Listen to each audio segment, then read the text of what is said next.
Greetings, fellow skeptics and lovers of Western culture, in a way that's definitely not racist, and welcome to Xavier's School for Insufferable Pedants, in which I spend my adulthood crying on the internet about feminism and liberal identity politics on the internet like an incredibly well-adjusted person whose life is not falling apart to the point where my wife goes out for pizza alone whilst I get incredibly drunk and piss on the floor on a live stream on a regular basis. Today we're talking about how these disgusting, degenerate feminists believe that fictional women shouldn't be portrayed in absurdly sexualized and objectifying ways, and yet also believe that real-life women should be able to dress how they like, which is hypocrisy if you really twist definitions to an absurd degree. This scum want to take away my beloved anime titties and censor art, which I totally agree with if it aligns with my personal politics, like for example when an episode of a TV show for kids had a gay wedding and got banned by conservative Christian governments. That's totally cool, but slightly reducing the breast size of a fictional schoolgirl who I swear is actually an immortal vampire, so the fact that she looks like a teenager forever is not creepy. That's bad censorship and should demonstrate how much the left hate artistic expression, unlike me who hates modern art and wants it banned. Honestly, these hypocritical cucks, they complain about women being drawn like this and then turn around and act like this isn't literally the same thing. What, you think this is for the benefit of men like me? Well, joke's on you, I didn't come once whilst reading this comic, so there, destroyed with facts and logic in the marketplace of ideas.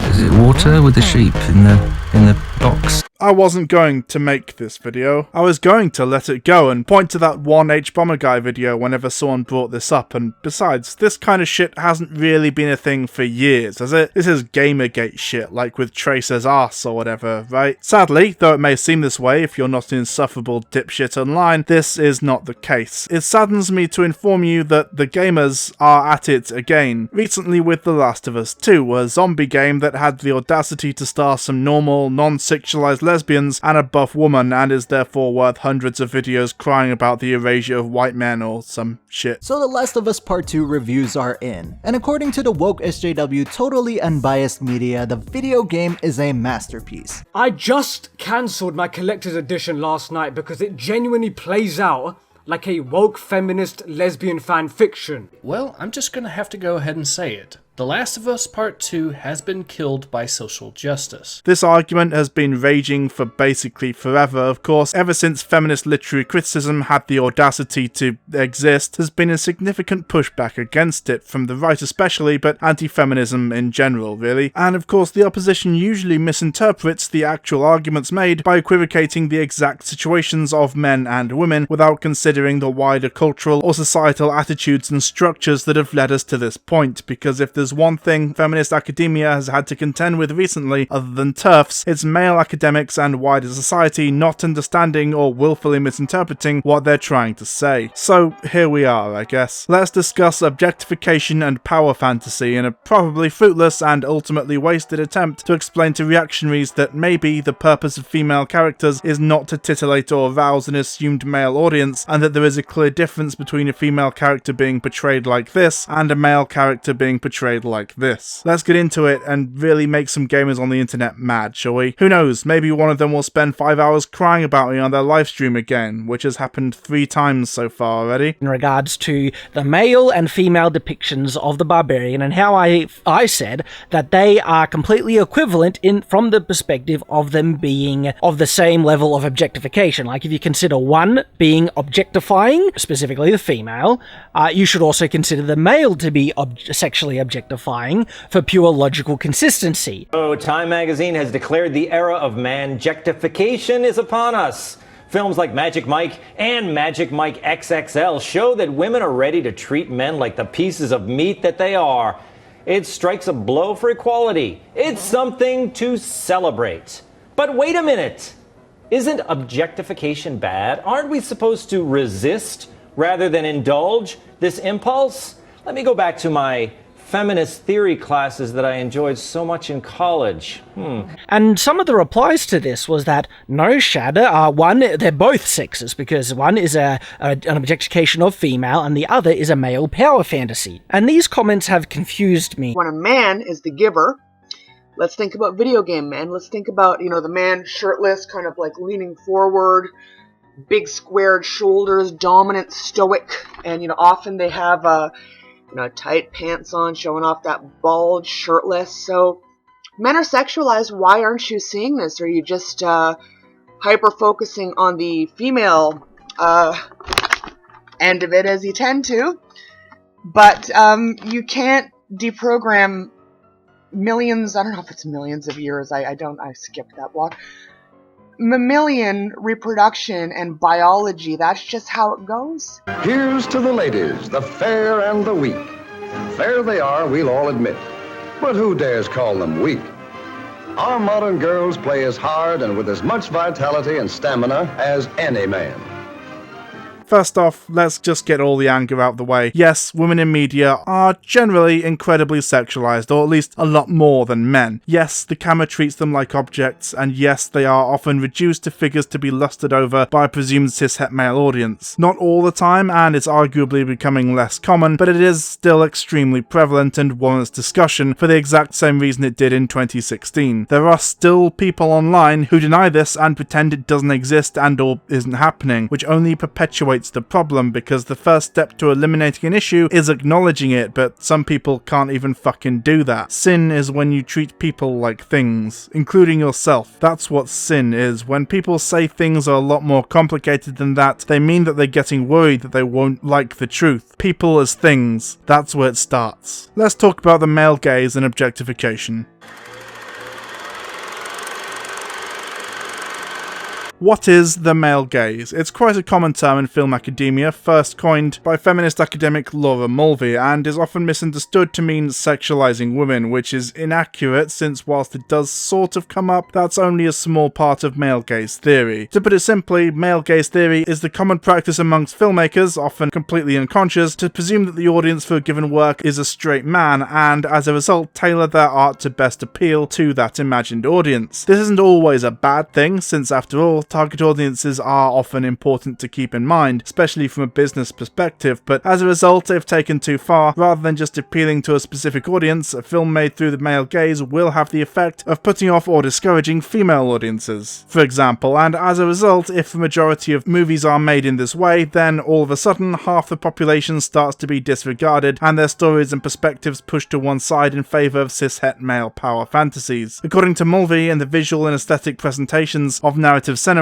the male gaze has three perspectives. 1. That of the man behind the camera. 2. That of the male characters within the film's cinematic representations. And 3. That of the spectator gazing at the image. The hegemony of the male gaze in cinema then functions primarily because, in general, the film industry is dominated by cishet men, especially in positions of prominence and power, but honestly, throughout the industry, this is the case as well, top to bottom. Film sets are, for the most part, sausage fests. After all, if it starts becoming more and more common that all three of these positions, the person behind the camera, the presumed audience, and the characters in the film, are all women, suddenly this becomes less of a, thing. This famously happened with Ghostbusters 2016, though even then the director was male and managed to piss off the intellectual titans of the conservative YouTube sphere at the time, because of course it did. Can't have women working in mostly male-dominated industries, can we? You know what? When you make it clear that you're making these choices for political reasons, rather than, say, trying to make a good movie, people will judge your movie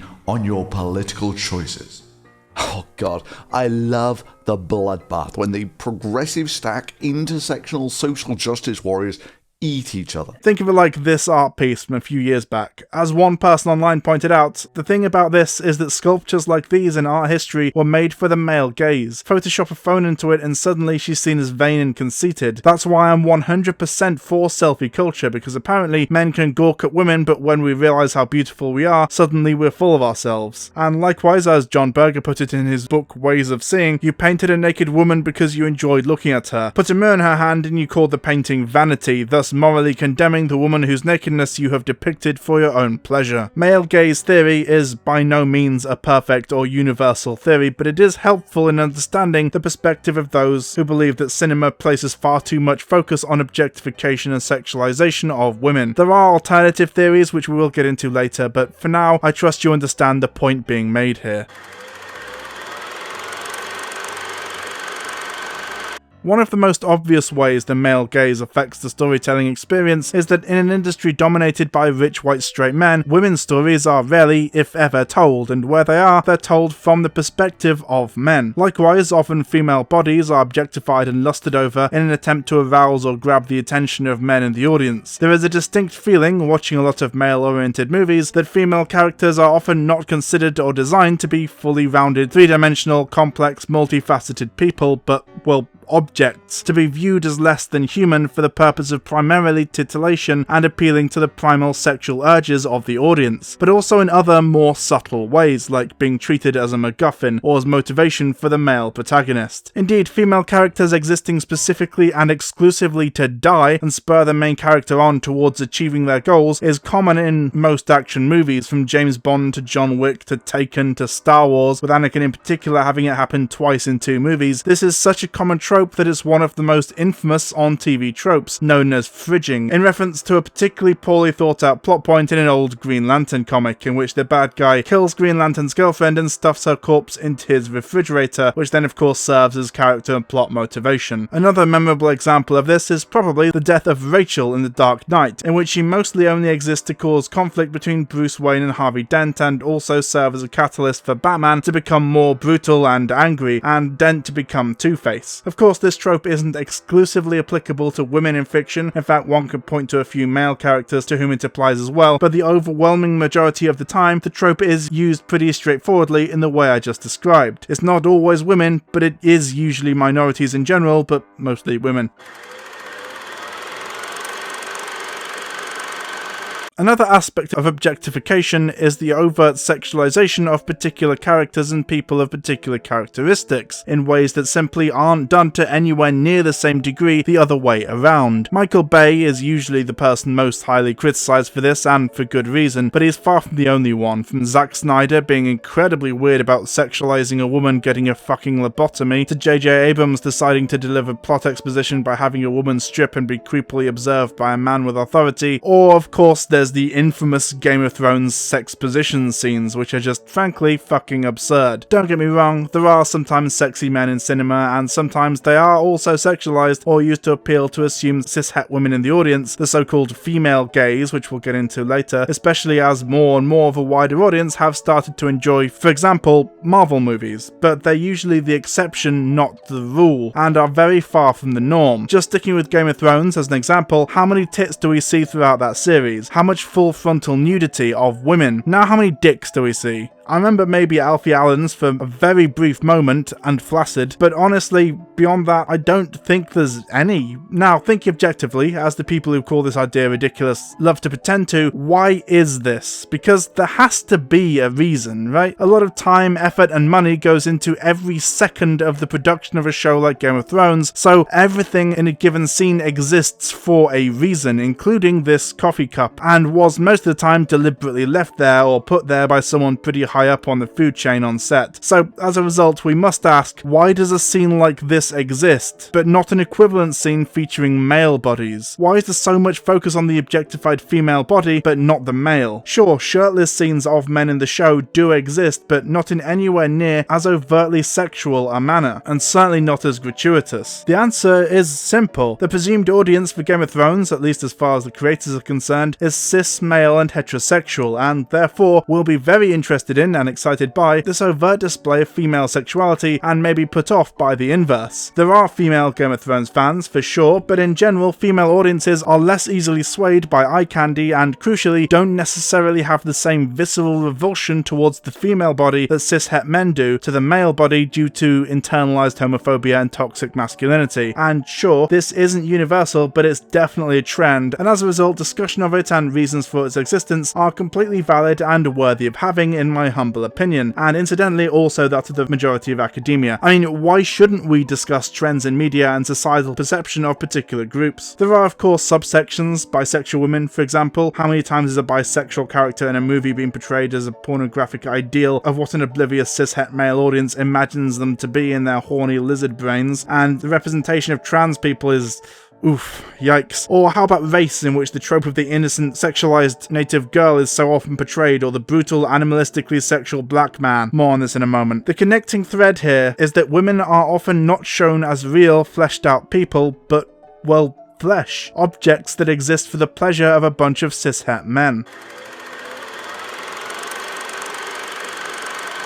The cishets often really don't understand that being LGBTQ+ isn't inherently sexual, in the same way that being heterosexual isn't about fetishism or whatever. As a result, the portrayal of the gays in media is equally objectifying, because rather than being allowed to exist as a fully realized character who just so happens to like fucking members of one's own gender, LGBTQ+ people are often portrayed as sexual deviants, nymphomaniacs, sex addicts, just othering by the very nature of their sexuality. Nowadays, it's sometimes called empowering, like, hey, guess what? In the 80s, no one would dream of it, but now we can make all kinds of jokes about gays, but in a woke way. But much like women are reduced to their bodies, often the gays are reduced to their sexualities, and not in a normal, nuanced way, but aggressively, constantly having it drawn attention to, often weirdly fetishistic, as is often the case with gay and bi women, who is shown performing for or teasing men with their gayness, because men finding women kissing hot is like a whole thing in comedy movies. Don't get me wrong, showing LGBTQ+ sexuality in media is important and positive, but often the way it's done is not. The same issue carries through to race, where often the trope of the naive native woman being sexually interested in or seduced by a Western white man, especially if it's set in the colonial era, is played for the pleasure of the white male audience and carries some troubling implications. I'm not going to get too into post-colonial or various race and sex theories here, but the fact that native women endure the highest levels of sexual assault in the US, generally struggle to get by, and often suffer under a capitalism run by and for white people at the expense of native people. Check out my video on the legacy of the Native American genocide here if you're interested. Maybe means that they shouldn't be portrayed as unintelligent, savage people, sex objects to be colonized and taken advantage of by the white man. Pocahontas was 12, for fuck's sake. Likewise, often black male sexuality is portrayed as brutal and animalistic, primitive almost, and often black men are objectified in the West in a similar way to women. In both mass media and porn, the trope of the huge hulking black guy with the big dick who will fuck your wife, or alternatively, the black guy who is hot and has a big dick but no more exploration of his characters attempted, is a whole thing, but rarely, if ever, are these people's individual thoughts or feelings, their individuality, taken into consideration. Okay, just for a moment, we'll need to talk exclusively about porn, if you'll forgive me, because it's there that this phenomenon is most overt and easy to illustrate, though it's not exclusive to that medium. Your average cuckold porn video, whilst being pretty weird that there's such a racial element in the first place, is based on this premise. The black dude in the video is not treated as a human being, but as a sexual object. The focus is on the wife who's getting off on the fantasy, and the husband who's having a whale of a time jerking his dick raw in the corner, with the black guy rarely, if ever, being allowed to express emotion or pleasure. The fact that it's usually a black guy says two things. First, that the people who are into this particular fetish have a lot of weird hang-ups and beliefs about race and black people in specific, and two, that they've fetishized the idea of black sexuality to the point of codifying an entire porn genre. Look, I could go on for ages about the intricacies of race theory and mainstream pornography, but you get my point, I think. Whilst I'm mostly focusing on women here, gender is not the only factor, and women are certainly not the only group capable of being objectified in our media. But, you may often hear, men also get objectified, and we will definitely get into the objectification versus power fantasy shit in the next section, but before we really get into that, I want to make the simple point that yes, men do get objectified in our society, but not in the same way. You see, whilst female bodies are used to titillate and arouse, reduced to sex objects for men to leer at, men's bodies are also reduced to objects and abused, but not for sexual reasons. For centuries, male bodies have been forced into manual labouring jobs or military work, and ground under the boot of the capitalist machine. MRAs do have a point when they argue that men are usually the ones to suffer and die in war or dangerous labour, but fail to comprehend the parallels or the underlying reasons for this disparity, or the systems that perpetuate them. Men are absolutely objectified in this way, and the media does a great job of glorifying their sacrifices and especially propensity for violence, and creating an idealised, unhealthy impression of what masculinity should be. The difference is that whilst this form of objectification objectification is still bad, and the perpetuating of it in media is also bad, is also aimed primarily at men. Men are always the target audience, whether it be their own objectification and indoctrination into the neoliberal status quo by glorifying the idealized version of masculinity, or the sexualization of women in media and titillation by dehumanizing and reducing women down to pieces of meat to be gawked at and masturbated over. That's not to say that women cannot both be sexual and three-dimensional, but often in fiction they are not, and we need to be aware of this. Jenny thinks that she has the key to popularity, parking in cars with the boys at night. When Jerry brags about taking Ginny out, he learns that she dates all the boys, and he feels less important. As mentioned, the female gaze is the inverse of the male gaze, and is particularly evident in movies like 50 Shades of Grey and Twilight, and to a lesser extent in mainstream movies like the Thor movies, though there it's more of a let's throw a bone to the women in the audience so they don't lose interest sort of thing. Yes, sometimes filmmakers can ogle and objectify the male body, that's absolutely a thing, and often by speaking in generalizations, these theories can erase and or exclude queer identities and viewpoints, which is a major issue I personally have with them, but generally, more often than not, the male body is used not to titillate, but to express a power fantasy. Or to put it another way, filmmakers mostly show naked men on screen for the benefit of the cishet male audience. Allow me to explain. Okay, let's make one thing absolutely clear. Whilst there absolutely is some crossover, not all nakedness on film, and even some exploitation and portrayal of sex on film, is created equal. So saying shit like this... Before we go any further, let me just say that if you have a problem with this type of barbarian, the female fantasy barbarian, and you think it's objectifying of women and immodest, well, you should then also have a problem with this type of barbarian. It's a simple matter of being morally and ethically consistent.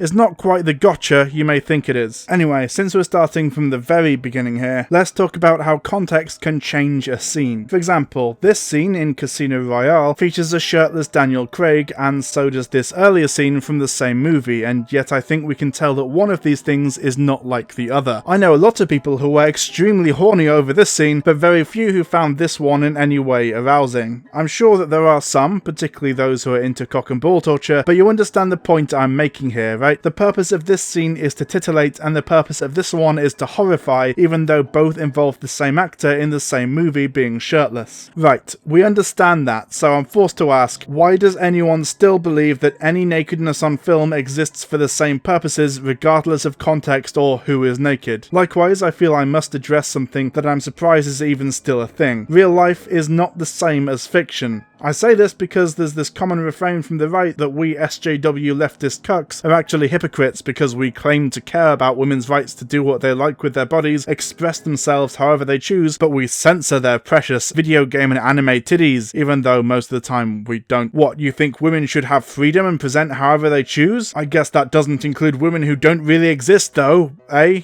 Which, I mean...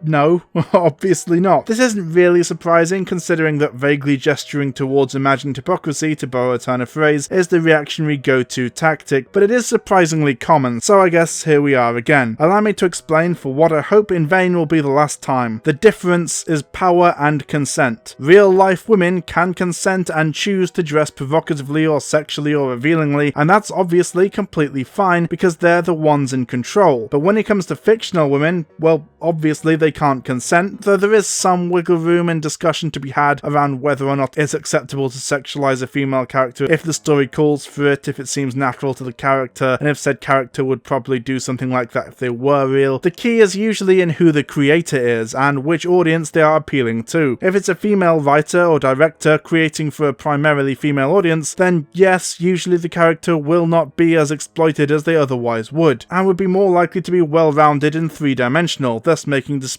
of sexuality less for the purposes of appealing to horny men and teenage boys and more for character or story reasons, or even empowerment. This is of course not restricted to women in media. In fact, minority characters being written as stereotypes by white writers has been a thing basically forever, but when it comes to women it's especially obvious because whilst women make up a massive portion of the movie-going audience, their needs and desires are rarely, if ever, pandered to and often ignored, and they themselves are portrayed as sex objects by clueless men who primarily make make movies for other men, rather than having their sexualities portrayed as liberating or powerful in the same way a character like James Bond does. Whereas when, for example, this character is drawn this way, the artist is not pandering to women in the audience, but to the men. Men see this and think, what a powerful badass, I want to be like this dude. And women don't think, oh yes, this is what I want from a man. Look at all the ridiculous masculine heroes throughout fiction. People with names like Dr. Throbcock Thunderfist or something, with bulging muscles and angry expressions, sociopaths or psychopaths, who commit incredible amounts of absurd ultraviolence upon others. Batman is many men's fantasy in that they like the idea of being Batman, but very few women actually want to date him. Just look at the media aimed primarily at heterosexual women and take a look at the kind of character the love interest generally is. Yes, usually the fantasy guy is attractive or powerful, no shit, but it's not the bulging muscle, roid rage style of character that people like Shadiversity seem to think women really love. No, usually the characters women crush on are people like Ezio from Assassin's Creed, this guy from the Hunger Games, Edward Cullen, Idris Elba in basically anything, Jon Snow, and so on and so forth. But these characters are rarely, if ever, sexualized or used to arouse or titillate, and their bodies are usually relatively twinky rather than the roided up monsters comic book fans like to say are actually designed that way to appeal to women. And yet, time after time, nerds on the internet will suggest that fucking Killdozer or whatever is actually designed like that for women and is the exact same as all the massive titted anime and video game women, or my personal favourite, that the macho borderline homoerotic bullshit common in action movies of the 80s was actually for the benefit of the female audience. Fuck off, mate.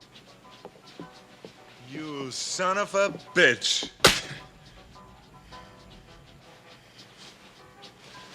What's the matter?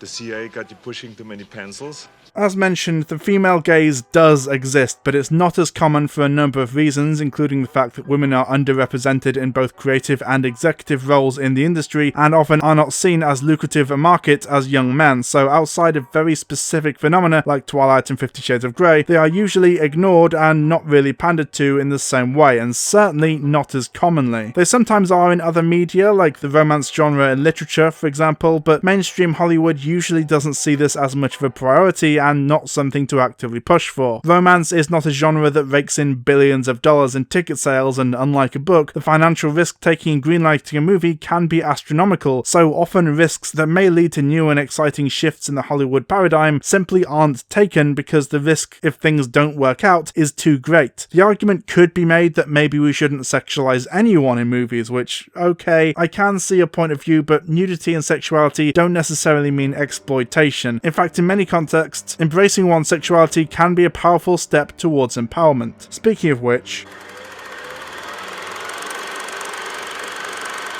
I do not want to censor your video games or movies. I am a sex-positive feminist, by which I mean that unlike you, I actually get laid every once in a while, but also that I don't want to remove all sexuality from media by any stretch. In fact, I want there to be more, just in an ethical, equitable way. Expressing female sexuality on screen absolutely can be empowering in a number of ways, just as male sexuality can, but the problem is that often it's portrayed from the male point of view, belittled, and the power over it is not held by the women themselves. Ask yourself, how often is female pleasure and desire portrayed in media in comparison to that of men? How often does a woman on film get eaten out as opposed to guys getting sucked off? How often is a female orgasm prioritized in film in the same way a male one is? We, after Brandon goes down on Lana, he comes up and he wipes the cum off his mouth. So we had a strike on that. I said, okay, what's the problem? Well, we don't really know, but that's really offensive. So I was like, so I shoot Brandon in the head and I do all these things to him, and that's fundamentally okay, but there's a problem here, yes. Can somebody explain that? No. Is there anybody I can call? No. Lana's orgasm is too long. And I was like, okay, well, who's ever been hurt by an orgasm that was too long? Well, it's offensive. And I was like, that's outrageous. So when I looked at Lana's orgasm, I was like, oh, this is totally about Lana's pleasure. So there's something about that that's scaring them, that's unnerving them. Well, so why do you think they had a problem with it? With female pleasure? Yeah. Well, in a construct where most movies are written by men, directed by men, they're mostly the male experience. So I think that, and even in sex scenes, I think that it's from a male perspective. So I don't think that the focus is female pleasure. I think that female pleasure is unnatural. I think female pleasure is scary in the kind of narrative setting. So I think that if you're a woman who understands female pleasure and understands it from the woman's perspective, you're probably going into terrain that's unfamiliar. So, and I think generally unfamiliarity is what breeds these NC-17s. This problem becomes more egregious when you take a look at how queer sex, along with female sexual pleasure, in a movie usually earns a movie a higher rating and therefore lower potential audience numbers than the same scene focused on a cishet man's pleasure. You know, if it's the same gender sex, they seem to often have a bigger problem than they do if it's a man and a woman.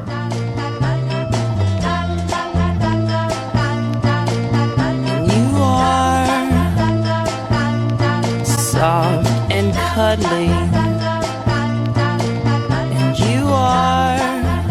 But if you're of the majority, you know, then it's a lot easier to get the good rating and show your movie in a theater. Likewise, how often do you see a movie written by and for women showing powerful female sexuality being complained about by feminists online? Basically never, right? Because the problem isn't too much sexiness or all nakedness is unacceptable, it's about how these tools are used and if they can be used more ethically. That's all. Likewise, nobody's saying that sexual assault in a story is never okay, but if it's used exclusively as motivation for the male protagonist or to show how evil the bad guy is, that's a problem, because then it's not used to center and showcase the experiences of the victim, but as a cheap tool to propel the story of the perpetrator and or our cishet male protagonist. The main issue here is still objectification. Women in film are often treated like a reward for defeating the bad guy, or disposable fuckhole, or as nothing more than motivation for the hero to do all his heroic things, but rarely as people, definitely not people with agency, and certainly not in the same way that men are in media.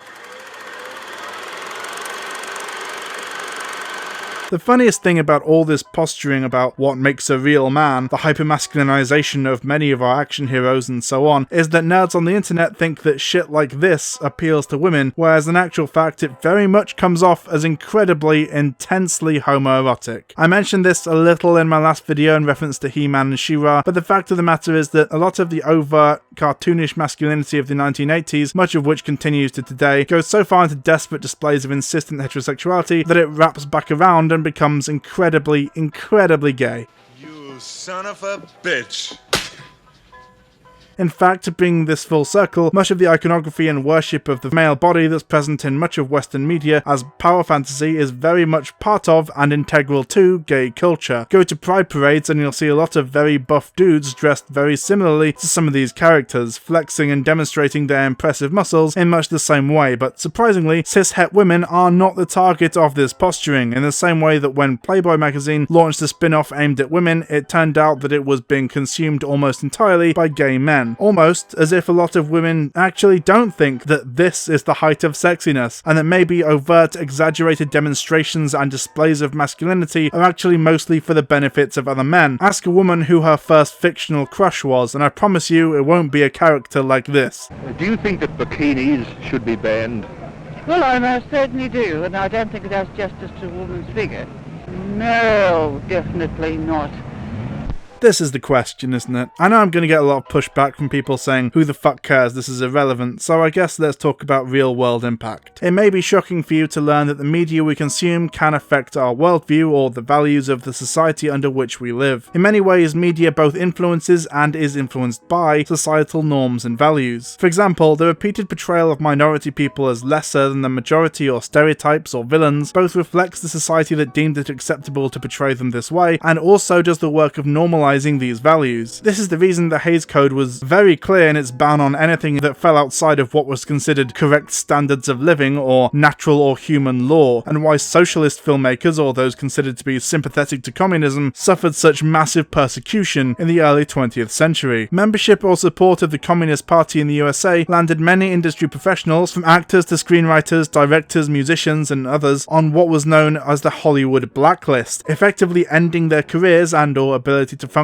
within the Hollywood system. But why? Well, because the government and those in power were aware of the power of media, and if those communists could be allowed to continue spreading their evil lies about how sharing is good and maybe it's okay to suck the occasional dick in the mass media, these ideas could easily start to affect or influence wider society, for the same reason that nowadays progressives accept that it's a positive thing to portray more people of minority groups in a positive light in media, to normalize it, and fascists are terrified by the idea of a Jewish conspiracy to control Western media or some shit. As a result, the portrayal of women and female bodies as disposable sexual objects, less important and certainly less autonomous than men, may not be a cause of sexual attitudes or patriarchal view of the world, but it certainly helps to normalize, support and perpetuate these ideas. Propaganda is an incredibly important and powerful tool in influencing the minds of the masses. That's why most authoritarian nations have state-controlled media, and why independent media outfits are one of the first things to go when the fascists take over. Media, especially entertainment media, has a lot of power over the people consuming it and very much influences society in a number of ways, many of which are imperceptible, but others stick out like a sore thumb. The weird veneration of the military in Hollywood movies, for example, seems very jingoistic and odd from an outside perspective, and likewise the treatment of capitalism and competition as well as individualism as simple, pure and rational, the only logical way to go and the default. Or how about the phenomenon known as propaganda? The long and short of it is, if your media treats certain groups in particular ways, those ideas will begin to influence the way people in society think about and view those groups, and maybe we should be wary of that when creating and consuming media. Why is the black guy always the sidekick? Why are women usually viewed as sex objects existing for the pleasure of the male protagonist and audience? Why is the American media so concerned with protecting and or rehabilitating the reputations of institutions like the police and military? Why don't we have more female directors and writers in an industry that has spent the best part of a century telling them that they're worthless or are only useful for sex and titillation and are subservient to men? The male gaze and the idea that men are entitled to women's bodies remain threaded throughout society. Only 30% of the art housed in the Tate group of galleries is by women. Female characters made up just 35% of speaking roles in the highest grossing films of 2018, none of which had a female director. Women are more likely to read an equal number of books by male and female writers, while men predominantly read books by other men. As long as female artists aren't considered equal to male artists, aren't allowed to take an equal amount of space, aren't heard, women will continue to be viewed through the eyes of men who fashioned them via their desires. This has serious repercussions, from street harassment in the form of comments, gestures, whistling, following and touching, to assault and rape. Men take their cues from the portrayal of women in art and literature. Role models are important, and I for one am glad that some little girls are finally getting them. Maybe you disagree, and I'm sure that you have your reasons for that, but I'm afraid that if you do, I may view you as a little suspect. Yeah, you know what it is. Black and yellow, black and yellow, black and yellow, black and yellow. Yeah. Before I finish up, I just want to acknowledge that everything I've said today is a broad generalization based on statistics and trends. It absolutely is the case that none of what I've said today is universally applicable, just as no film theory applies to all film, and it would be pointless to deny that this trend is generally improving, especially after movements like Me Too, which empowered and enabled a lot of female creators and media professionals to stand up and be heard, and crucially felt a little safer working in the industry. And whilst it wasn't agenda driven or anything, as far as I know, it is a positive thing that movies like the new Star Wars trilogy star a woman in the lead role for this reason and the ones we talked about in the last video in this series. Many, if not most, modern media sexualizes women and female bodies, objectifies everyone in different ways, and exploits and perpetuates the idea of women as an object of desire rather than a three-dimensional human being with individual feelings. Likewise, whilst there is a minority of so-called female gaze-focused movies, a majority of the time a male protagonist exists explicitly to provide a power fantasy to the presumed male audience. In my opinion, we need to get away from creating media for specific groups at the exclusion of others and just make art. Who gives a shit who likes it, so long as it's good? Well, that's where capitalism comes in, as always, to ruin everyone's fun. Look, I joke about it, but this shit genuinely does have significant real-world impact in a way that other aspects of film theory often don't. Media both reflects and influences the culture that created it, and if you're constantly being told by every piece of entertainment that you ever see that you and people like you are seen and should be treated like an insignificant sex object, whereas members of other groups should be treated as the powerful, dominant, important ones, well, over a lifetime, especially over a childhood, this kind of messaging can become ingrained in a person's head. Maybe movies that treat otherwise objectified or marginalized people as fully rounded, sympathetic, strong characters with agency may not entirely influence adults to change the way they view themselves and others, but maybe, just maybe, it might help their kids to understand and embrace their true worth. And maybe that's worth trying, even if it means that people on the internet called Jeremy get really rather upset about it. This little girl and millions like her are the future, and I like to think that maybe her generation will grow grow up with a little more sense of their own power, and that at least part of the confidence of the women of tomorrow was influenced by the role models we're creating today. Maybe it's just a pipe dream, and the problem is far from solved, but we're getting there. Slowly but surely, and who knows, maybe one day the idea of a scene like this will be a ridiculous laughingstock, an example of a more ignorant time. Now, can I just draw your attention to the thickness that is America Chavez's legs? Like, I don't get what's going on with this body right here. Like, the super muscly arms and abs is one thing, the face is another. The face is alright, I like the face. And you just get these legs and hips that stick out sort of beyond the shoulders. Is this what lesbians find attractive? I don't know. Hello everyone. It's been a while, I know. Some IRL stuff has been happening, so I've mostly been taking a step back from the whole YouTube thing. I am still making videos. I do have a few planned, but the rate of upload is going to slow down significantly, I'm afraid. But I am still working on this. I do still love making YouTube videos. It is my favourite thing to do. It's my main hobby at the moment. This may be the last CHUD film school for a while, just because I think I've mostly gone through the main aspects of film theory that the CHUDs and that the reactionaries seem to misunderstand the most often. If you do have any suggestions for future episodes or videos in the series, feel free to leave them in a comment. I may make another one in future. I'm thinking of maybe doing one on the propensity of sex versus violence in movies, especially in the West, but I'm not entirely certain if that's a thing or what. Anyway, either way, as I said, feel free to leave a suggestion and I'll look through them. Also, thank you for 3,000 subscribers. My next video after this one will be the 3K Q&A. As I said, I've been backed up with IRL stuff and I will get around to making it. That will get done very soon. I just wanted to thank you all. But of course you know why we're here by now. All the names on screen right now are the names of my patrons who give me money each month, which allows me to buy food, which is good, which is helpful. I just want to extend my thanks to those people. If you do want to join them, there will be a link in the description and also possibly on screen as well, so feel free to do so. If you donate more than $5, you usually get videos about a day or so earlier. Then they go up on YouTube, and also I read your name out at the end of the credits, so if you want me to say a funny thing, change your username to some meme or something, then I'll do that as well. Allow me to demonstrate. So today I especially want to thank The Bulk, Polite Pigeon, The General Line, Good Poon Hates Cops, That's Solid Poon Then, Bryden Beck, Elise Jade, Calliope, Nanzakambe, Chris Vagnacci, Theodore Pekelov, Pixels Green, Emily.